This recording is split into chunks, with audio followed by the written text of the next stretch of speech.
My name is Maya Silva. For years I kept a small ritual, coffee strong enough to bite, a stack of neat folders on my desk, my badge clipped so it made a soft metallic click when I moved.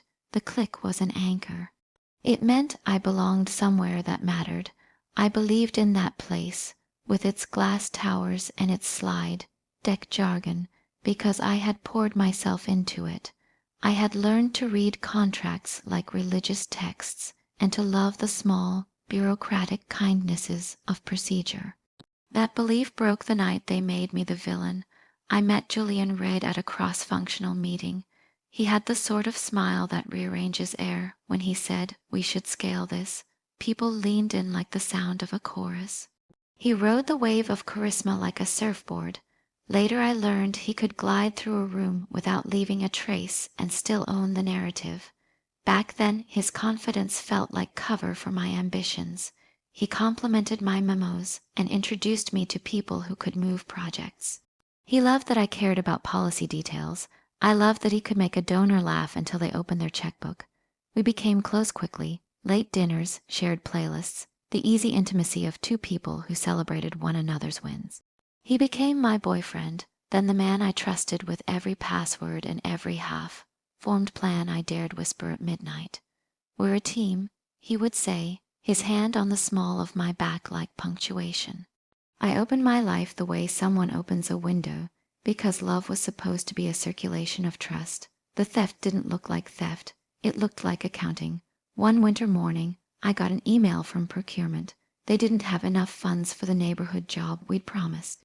At first, I thought it was a clerical hiccup. I was used to hiccups.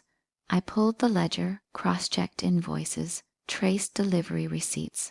My world of neat rows and reconciled lines. There were transfers that hadn't matched our authorization chain. A payment promised for community workshops had been redirected through a chain of shell accounts.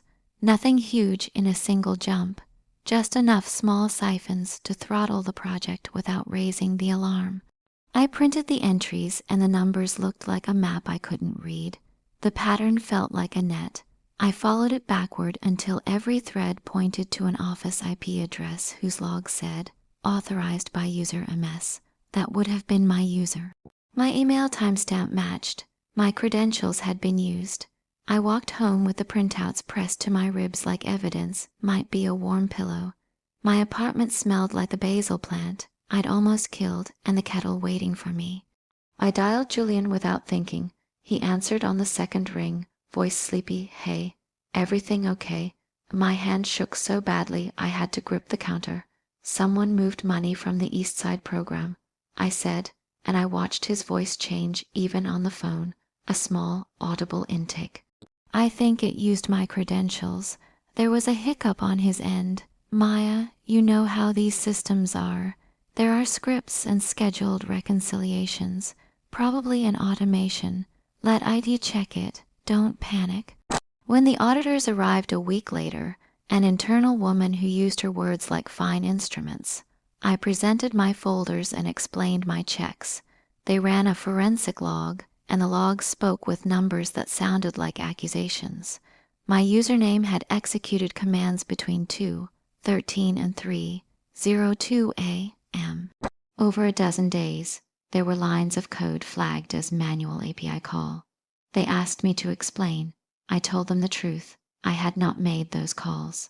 I had not written those scripts. Their faces, the way pity tried to shape itself into protocol, felt like a blade. 9 days later, the company released a public statement. "Employee involved in improper fund redirection." My name splashed across an intranet memo in language designed to sound neutral and final.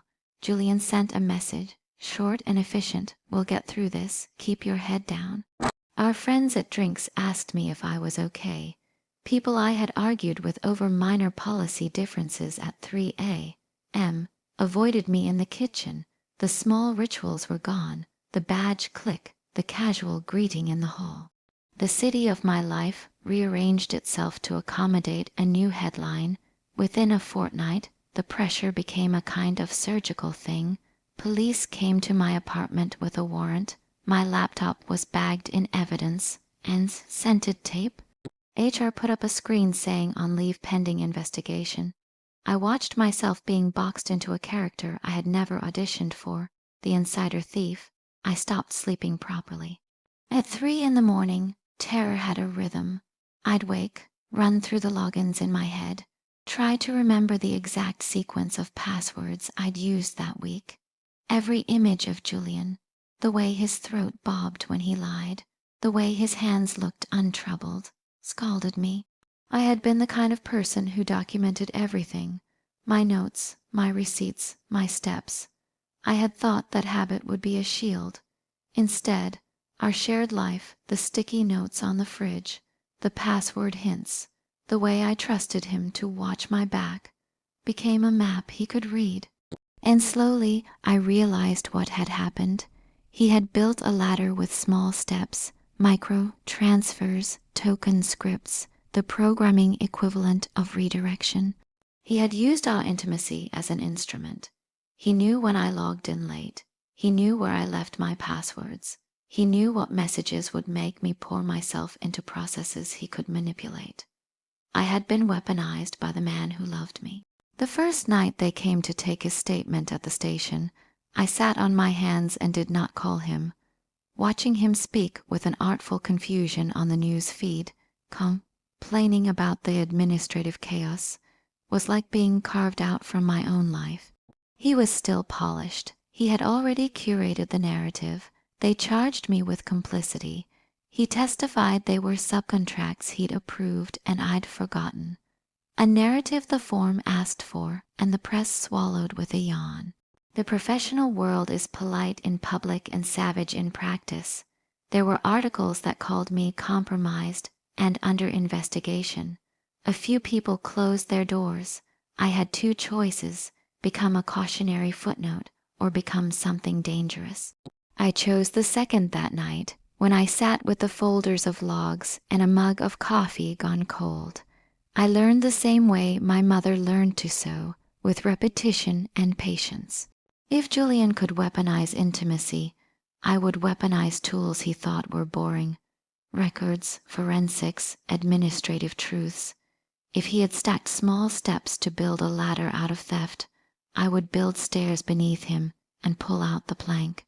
So I did 3 things at once. I disappeared from public sight, built a better, anonymous version of myself online, and began to learn everything in greater depth: security, API, metadata, the way IP proxies breathe. I reached out quietly to a forensic friend I trusted from graduate school. I asked for help. He didn't ask to be paid in banks. He asked to be paid in facts. We started layering a case. In the beginning, it felt like learning a foreign grammar. I sat up nights translating the system's language into human terms. I taught myself to parse the small markers the curl of a script left behind, the way deferred log entries flipped when a command had been executed by a human versus an automation. The math sharpened something that grief had dulled. It became my job to bear the truth like a torch. My name was being shredded in public. My anger was sharpened into something that could follow a transaction across 3 continents. The real work began when patience stopped being a virtue and became a weapon. I did not want spectacle. Spectacle would feed them. I wanted irrevocable accountability.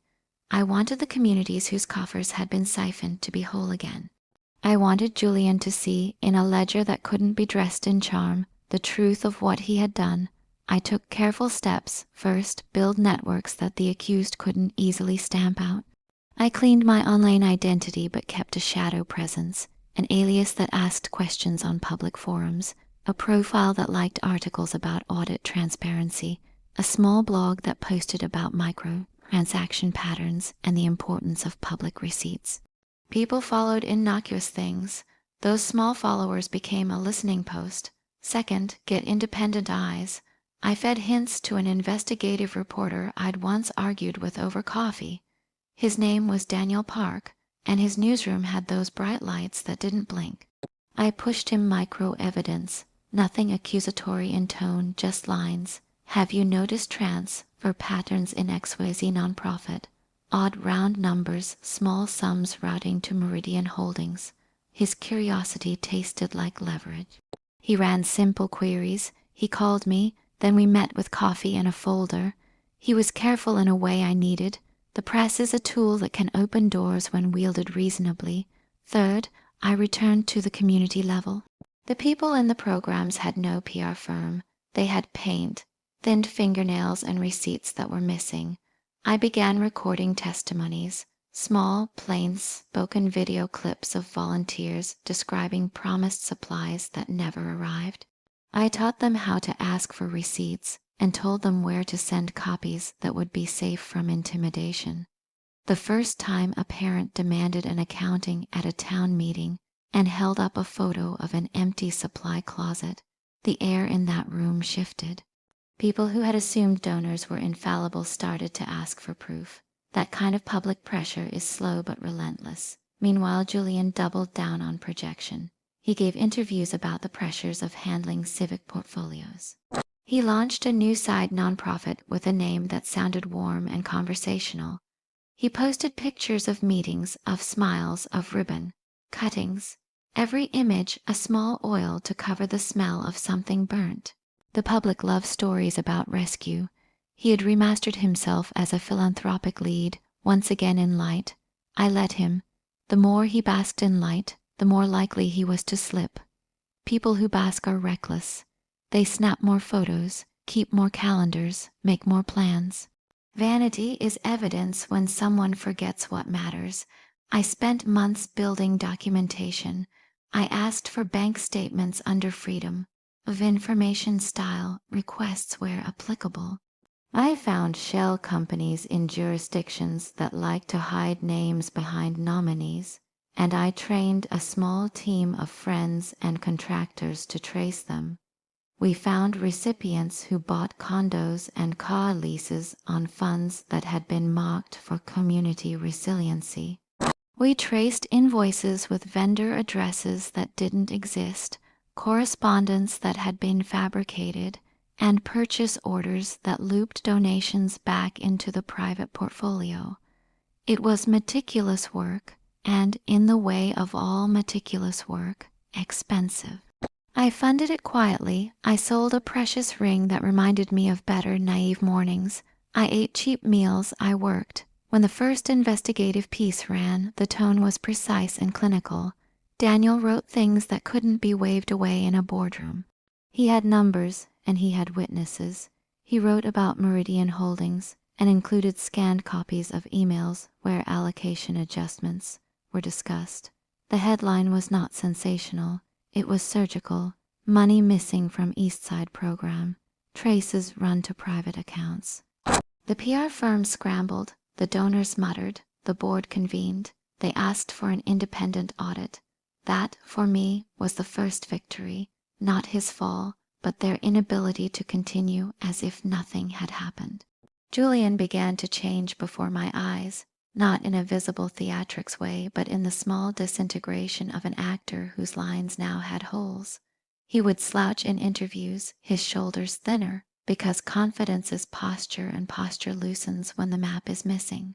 He sent me a message that was short. We never meant it to harm. I deleted it unread. There is a cruelty in deleting an abuser's apology. It denies them the stage they wanted. The auditors subpoenaed files. The accounts froze.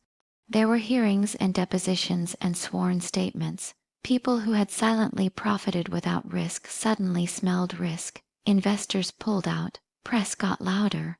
By the time the city council held a hearing packed with residents who'd once been token faces in the promotional photos, the narrative had shifted. This was not a love story gone wrong. It was an embezzlement network with civic consequences. I want to be blunt about an important detail. This work is lonely. Some nights the adrenaline carries you. Some mornings you wake to nothing but the ache of having wasted the last years of your life on people who never deserved you. But the real antidote is community. Parents with paint under their nails. Volunteers who keep receipts like sacred scrolls. A journalist who refuses to let a story die on the editor's desk.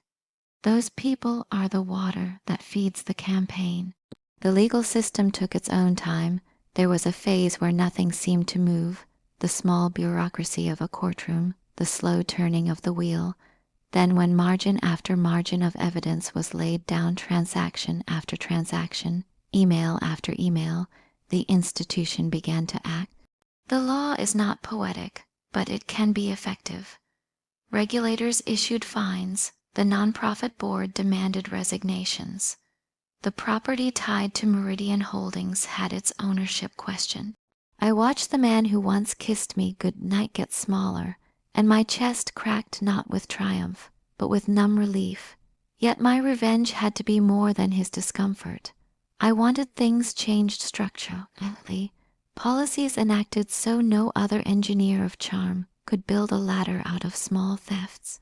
So I wrote policy recommendations pro bono and worked with civil groups to draft a simple tool, monthly public ledgers for community, funded programs, an easily digestible template, and the requirement that small recipient groups upload receipts to a public portal.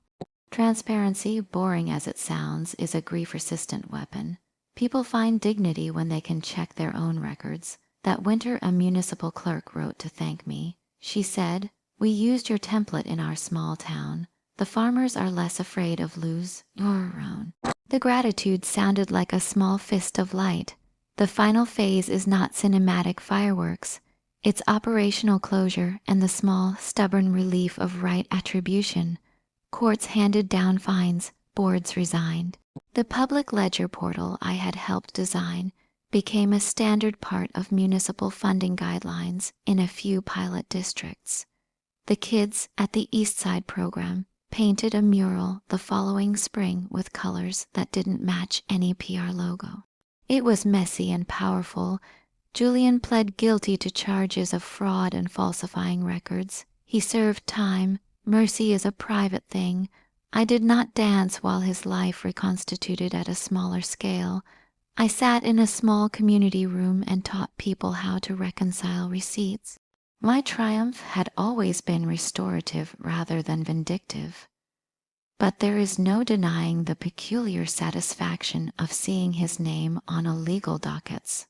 Mall, pedestrian facts listed against a backdrop of polished photos where he'd once held a plantation of logos. People sometimes ask if I forgave him. Forgiveness is a complex ledger. I understand how power corrupts and how some men are adept at almost everything except taking responsibility for small, cruel systems they set in motion. I sat with him across a table in a courthouse meeting room once. He asked for pity with a ragged voice. I said simply, "You had all the chances, you chose otherwise." He left. I went back to the ledger. The community regained its programs and expanded them. The public portal sits on a municipal server now, a place where anyone can check how donor money flows. It's not perfect, but it has made theft harder. And that was the aim, less the personal punishment and more the repair of the structure. What I learned is not a mantra but a practice. Keep copies, demand receipts, educate participants, ask for the ledger. If someone smiles too widely while offering to manage your funds, be suspicious. Systems are built by people. They can be rebuilt by people who have learned. In private life, I healed in small increments. I learned to trust carefully. I let someone earn the right to share a password. I found joy in ordinary things. A neighbor's banana bread, a morning that started without dread. The badge click returned in a new form, the sound of my own small victories. Emails answered, a council agreement signed. The ink of my own name beside a project completion certificate. That sound felt like citizenship. Years later, a young woman from another city sent me an email. "Your blog helped us notice the missing receipts. We saved our community garden." I cried when I read it. The ledger was now a living thing. My quiet work had been part of its pulse. If there is a single sentence I would give any woman who might one day become the target of a complex theft, it is this: document as if your life depends on it, because sometimes it will. And a second, softer sentence: patience is not the opposite of action, it's the scaffolding of it. My name is Maya Silva. I used to walk through a glass tower and think the lights were proof of meaning. They were not. The meaning was in the work we did with those lights. The programs that painted faces, the purchases that supplied paint palettes, the receipts that said, plainly, this money served these children. When people ask if I regret the time I spent, if I wish for the old, naive version of myself, I say no. I do not miss being naive. I mourn the cost paid by people who trusted men who were not trustable, and I celebrate the city that learned to ask questions. Revenge in my story was not dramatic. It was slow, boring, administrative, messy, and restorative. It required deep listening and a willingness to turn grief into forms that a court or a board will read and act on. If you ever need to know whether to yell or to file, remember, sometimes the loudest thing you can do is ensure the paperwork exists.